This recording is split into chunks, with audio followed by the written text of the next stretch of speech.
Breaking news, when it rains, it pours. And for the Dallas Cowboys, that continues to be the case. Quarterback Dak Prescott is expected to miss multiple weeks with a hamstring injury, according to multiple reports. Prescott left Sunday's loss to the Falcons after injuring the hamstring on a scramble in the third quarter. He was also dealing with a hand injury as well. So this means it'll be Cooper Rush for the Cowboys. They are 3-5 this season in the middle of a tough stretch of their schedule. Rush going to get his first start of the season, ironically, against the Eagles, something he did a couple seasons ago as well. Boy, where do we begin? Back here in our CBS Sports HQ studios, Haley Sutton, joined by Douzable and Danny Kanell. Guys, you know this is personal to me with this team because of my allegiance to the Dallas Cowboys, but I've also worked for them too. So seeing just how this year has really derailed them, it's all coming to a head, Now, the quarterback, Dak Prescott was the guy who had to get that contract done in order for this ship to flow nicely. Got the contract, but now you have an injury and a 3-5 record. What do we think? I mean, this has been the struggle for the Dallas Cowboys. One, Jerry Jones comes out and says they're all in, right, DK? But he waits forever to sign all of his franchise players, which means he has to pay them more money, essentially, right? Which means you can't put more pieces around Dak Prescott and CeeDee Lamb for them to actually make a run in the playoffs. And this is why in the beginning of the year, and you know this, Haley, and you know this, DK, I felt like the Dallas Cowboys were going to struggle this year because when you say you're going all in, but yet all you do is re-sign 2 of your franchise players and don't actually tweak the roster, how are you truly going all in? Matter of fact, you lost a lot of players this offseason when you talk about Stephon Gilmore. Tyler Biadasz going to the enemy, the Washington Commanders at center. Then you lose Tyron Smith. Now, I know he hasn't played as well, but obviously when you're playing 2 rookies on the offensive line, you're going to have some growing pains. And we've seen Dak Prescott be under immense pressure from other opposing defensive lines. So when you look at it, it's kind of been a microcosm of what Jerry Jones has allotted for this Dallas Cowboys team, right? Coming out in the media saying we're going all in and essentially not doing anything in the offseason, but then you finally sign your 2 franchise players, but they get into training. Well, Dak was there the whole time, but CD gets into training camp really late. Him and Dak aren't on the same page. It was too late. Exactly, and also you didn't add any pieces to really help Dak Prescott on offense. So I'm not surprised by this. Now, it sucks that Dak Prescott is hurt because you could always think that maybe we can turn it around if we just get it going a little bit. But now with him being out with his hamstring injury, it looks like it's probably the over season for Dallas Cowboys. If you had a movie title for this season, it would be called The Unraveling. Like, this really does feel like it's The Unraveling. And I think this has reached a point. We've seen several things this season which feel like there may be enough pressure. And I don't know if Jerry Jones ever will relinquish control of the decision-making, but my goodness, does it look like even somebody would have the self-awareness to say maybe this isn't working the way it's currently constituted, because we've seen him already getting the brush up with the radio DJs who were asking him questions that he didn't like to see. We saw you, DJ, made a great point about the moves you were going to make in free agency. Now we're talking about moves before the trade deadline. What moves would make that you could possibly make to salvage the season? It's too late. I think what's an interesting thing, now Haley shot me down. I'm curious to know what you'll say. Okay. Because we're under the assumption that Cooper Rush takes over. What about the shiny toy that's sitting on the bench of Trey Lance? Do you see what he can do in a season that already looks lost to either, one, see if it's potentially a quarterback of the future, or you could get something in return for him if he does pop and shine, then you could get another piece, because they have a lot of pieces they need. 100%. The thing is, we know what Cooper Rush is. Now, he played really well once he came in as a backup a few years ago, but the thing is, Dak Prescott is going to be there because of the contract, right? So why not see what Trey Lance is worth, right? And why not see if he goes out there and actually plays really well, maybe you use him as a trade piece, to your point, or is solidified as the backup quarterback. So I honestly think this could be a scenario depending on how Cooper Rush plays, which, again, doesn't have a lot of tools on the offensive side when you talk about viable pieces on the outside to make plays outside of CeeDee Lamb. We could see him struggle. Why not give Trey Lance a chance, right? Just because you're always going to need some trade chips down the road, potentially get some draft capital for him. The reason why I push back is only because I know, being in that building, I know the comfortability they have in Cooper Rush. And Cooper Rush is going to go out against the Eagles team, and he's going to throw, what,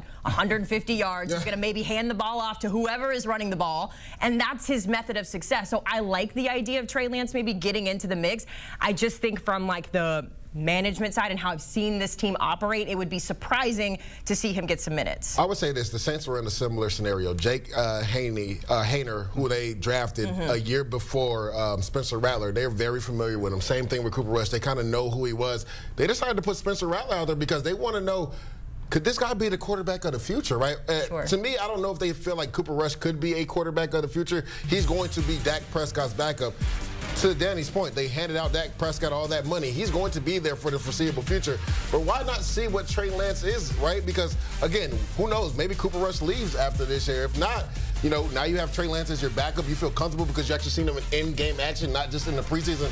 But at worst, if he plays well, now you can use him as a draft chip where you can get some capital back because they're going to have to rebuild this team, right? Again, Jerry says he was all in, right? Spent a lot of money on two players. And there's another player that's actually hurt right now that is due for another contract, and that's Micah Parsons. Oh, I was going to say DeMarcus Lawrence, but Micah as well, yeah. Honestly, I think if there's trade talks for DeMarcus Lawrence, you should hear him this week, honestly, because I think it's over for the Dallas Cowboys. My thing is, if you can get some draft capital, because they're going to need some cheap labor because of all the deals that they handed out, why not put DeMarcus Lawrence out there and say, hey, guys, we're willing to listen. If you want a veteran defensive end that can get to the quarterback, plays really well against the run, we're here to listen. If they can get a 4th, 5th round pick, maybe even a 3rd, that'll be big for Dallas. Yeah, he's definitely been missing Tank as well, but even to your point, Micah has to get that contract done next year.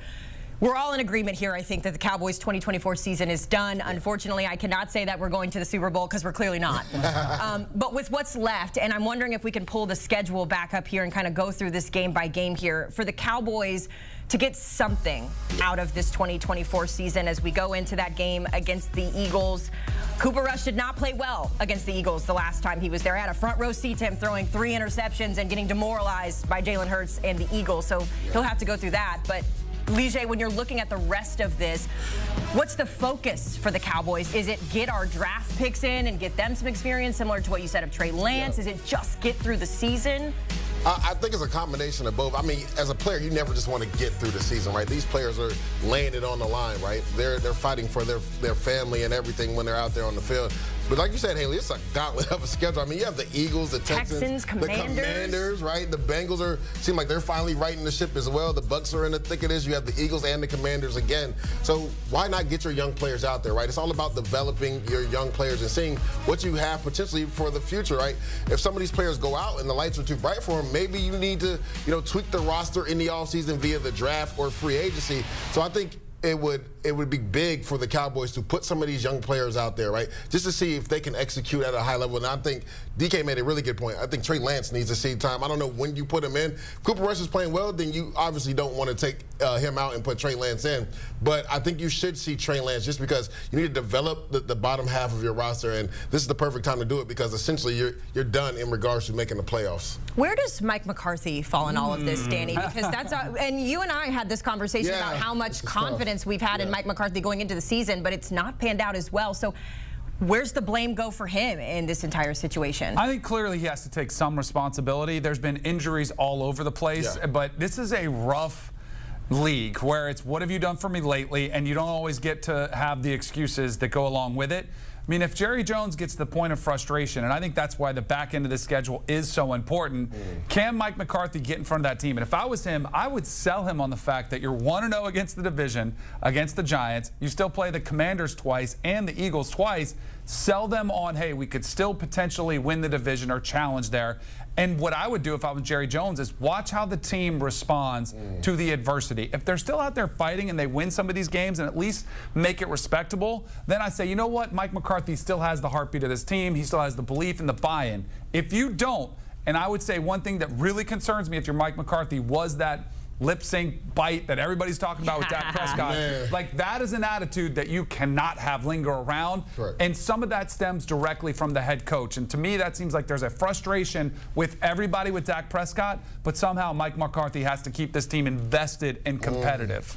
The issue is, right, and we kind of talked about this earlier, I felt like Mike McCarthy was like he had one of his hands tied behind his back because of the lack of talent on this roster, because Jerry took so long to sign Dak Prescott, took so long to sign CeeDee Lamb, so they weren't able to bring in pieces to take that next step. Again, when you look at Mike McCarthy, only one other head coach has more regular season wins than him in the last 3 years, and that's Big Red, Andy Reid, the best coach in football. So I actually feel bad for Mike McCarthy because I felt like no matter what, it was going to be tough for him to win this year because when you talk about the lack of talent and then the injuries on top of that, when you talk about losing Tank, you talk about losing Micah Parsons, you talk about DeRon Bland, who was an interception machine last year. He still hasn't seen the field this year. And then you never brought a true number 2 receiver to help CeeDee Lamb out on the outside. And who knows who's playing running back? I mean, it's Rico Dotto one time. Ezekiel Elliott gets in trouble and he's not playing. So you really didn't give Mike McCarthy a chance to have success this year.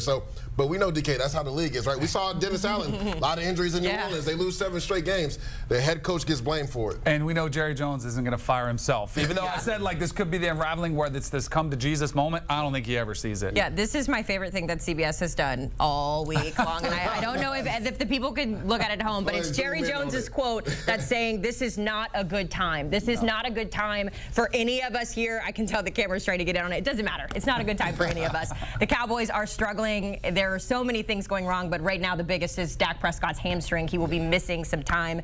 Gentlemen, I could sit here all day and talk to you about this team, but we got to keep it pushing here. Thanks so much for hopping on here. We'll see how the Cowboys fare going forward with that game against the Eagles, a big one in terms of the division. For more on the NFL, make sure you stick close to CBS Sports HQ. We bring you the latest 24/7 for free on the CBS Sports app.